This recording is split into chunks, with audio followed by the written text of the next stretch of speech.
What is going on? Welcome to Heaven on Earth Astrology, the forecast for the 2nd until the 8th of May.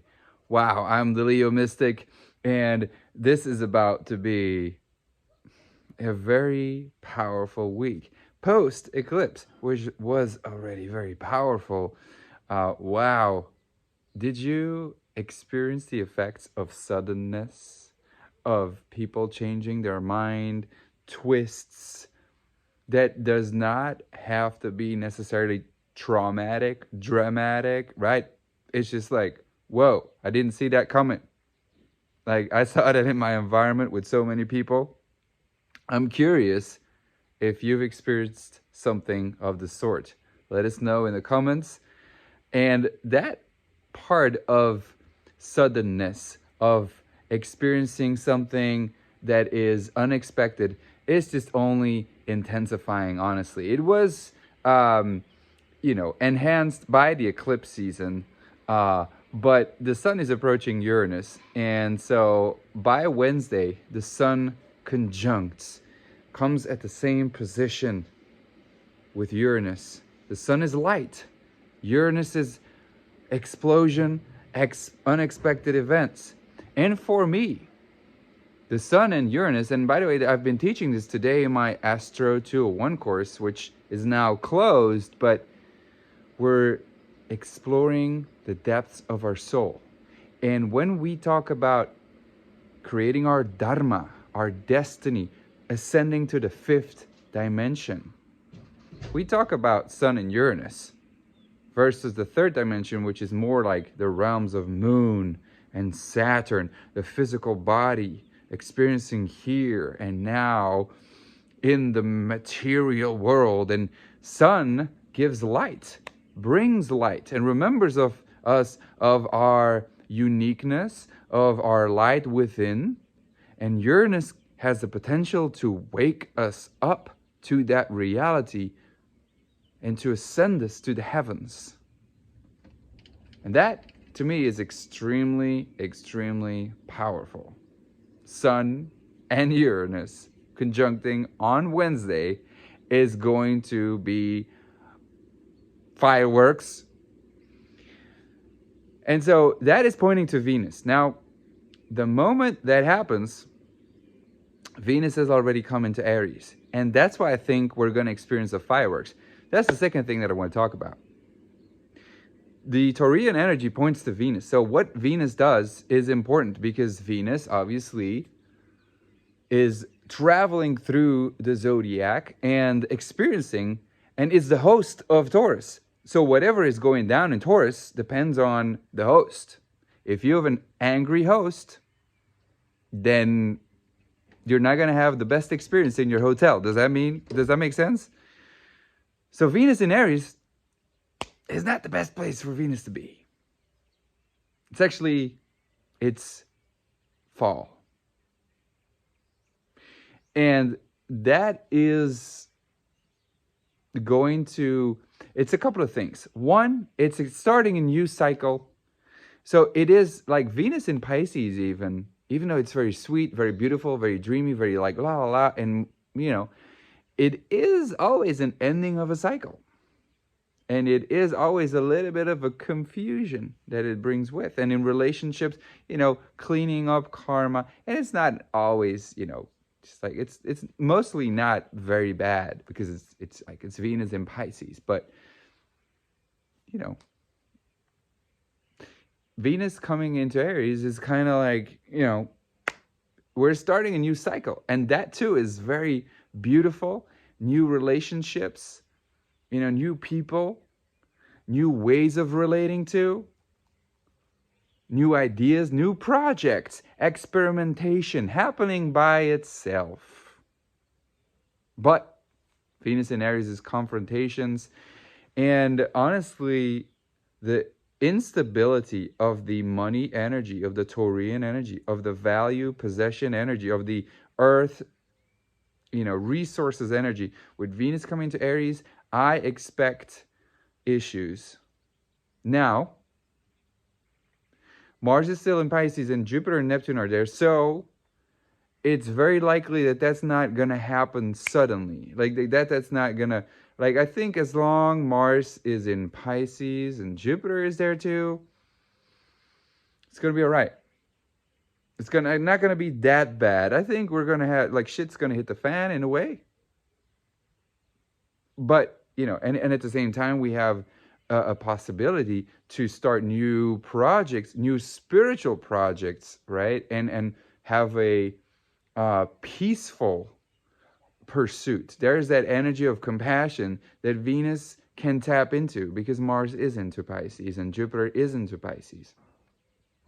So there's that possibility of, at least, the actions to, maybe there's like anger, there's frustration, there's confrontation, but it kind of doesn't lead somewhere.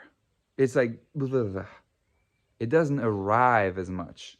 Although Mars ending that cycle in Pisces, it will bring up, confrontations, and where you lack ego, where you lack confrontation, or where you lack power, it's like kind of the wound rising to the surface wherever you have failed in doing something, and that will be brought up in relationships, and those are unexpected things that can come to the surface.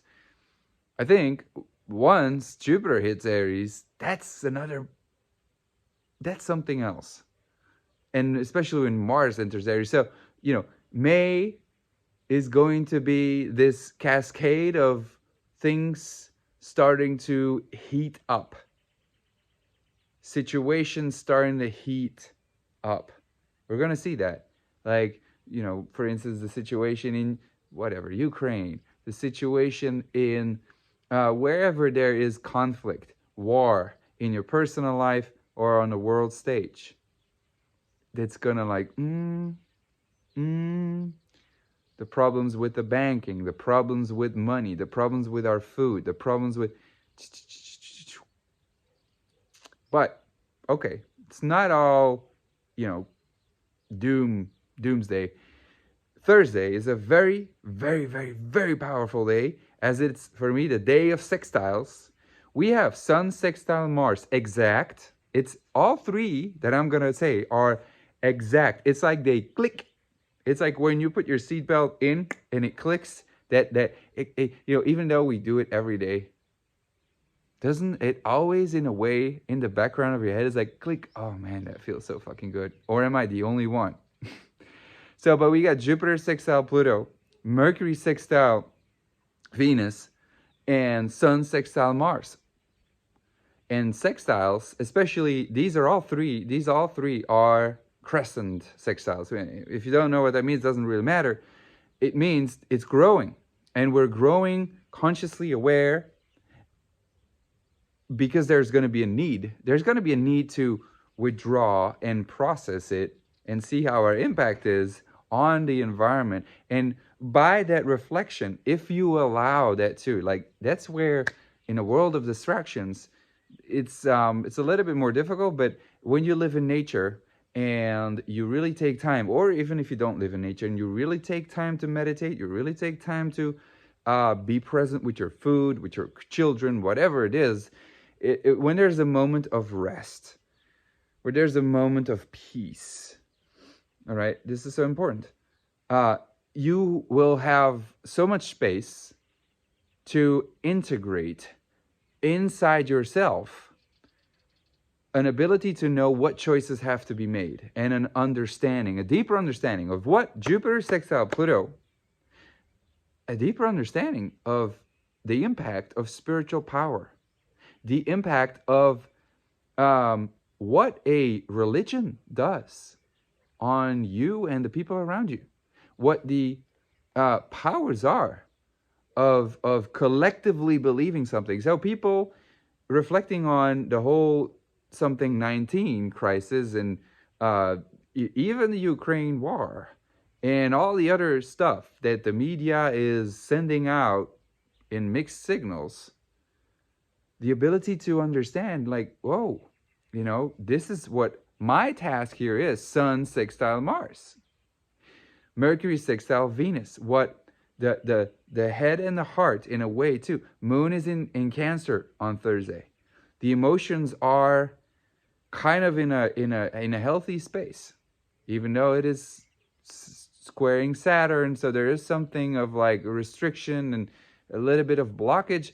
But again, if it is saying at the same time, stand here. It's time to mature and to think how your emotions impact your environment, how you have matured emotionally. Those people who take time to really be mature with their emotions and understand that only they are responsible for what they feel and experience, those sextiles are a blessing. Mercury sextile Venus, that is prayer. Prayer in the sense of like the emotion, Moon in Cancer, and Venus, the feeling in Aries, which is, it's kind of like fiery and it wants to go. But Mercury in Gemini, knowing, because Mercury in Gemini, even though it's in Gemini and it's really at home there, our thoughts are on, it's shadow and it's about to go retrograde. So that too, for me, is a standstill. It's very loud, and the ability to, just synchronize the feeling and the thought. That's pure prayer. Pure prayer is the feeling, the emotion, and the thought in alignment.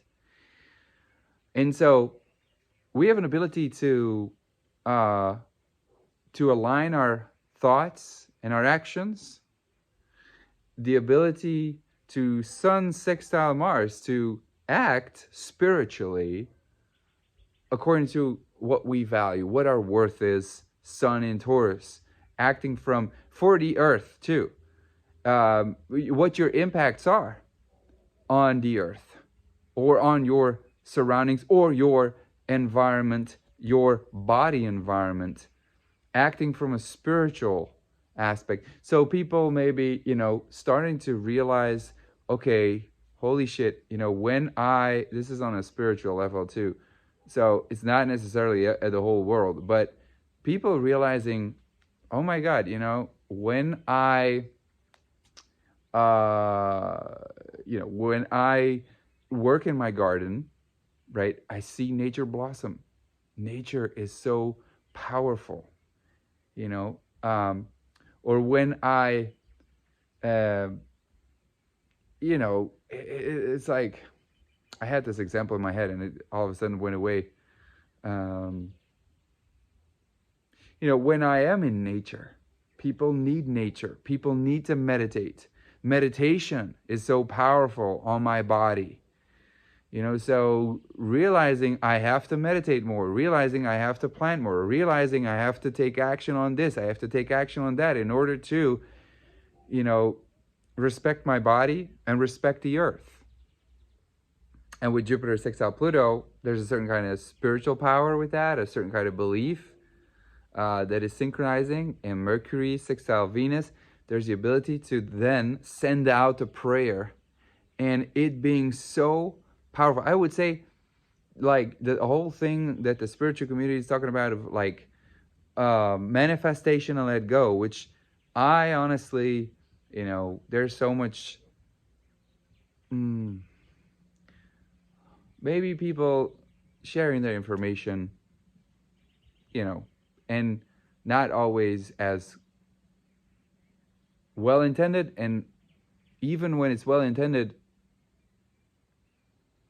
very rapidly sharing without having done enough research. Does that make sense? And I think, that's a lesson that I too, right, have to reflect on myself.